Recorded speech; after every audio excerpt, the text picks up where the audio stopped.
Free parking outside of the main hustle and bustle area of downtown Ocean City is a common and convenient sight for drivers. But now the town is looking into how they can make an extra buck off the coveted amenity.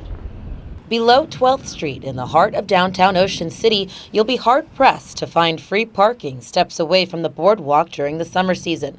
But more metered parking could soon be on the way to uptown Ocean City, where there's an abundance of free spots. The town is creating a task force to bring in metered parking between 11th and 33rd Street. Everybody goes to the boardwalk, and you always have to pay for boardwalk parking, So, I was literally just about to pay for parking, and I just so happened to find this parking here for free, which was super convenient.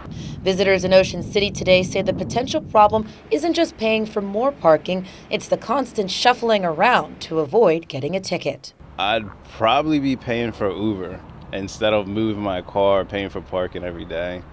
It's an inconvenience. I used to live in Philadelphia, and that's insane parking down there too. So who wants to actually pay for parking? You pay for everything else already. But being from Jersey, we have to pay to get on the beach.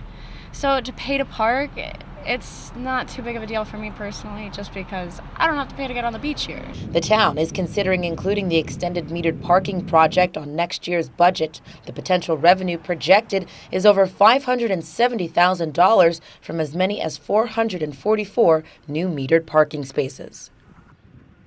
Now, depending on how quickly the task force progresses, the new metered parking between 12th and 33rd Streets could arrive as soon as next summer.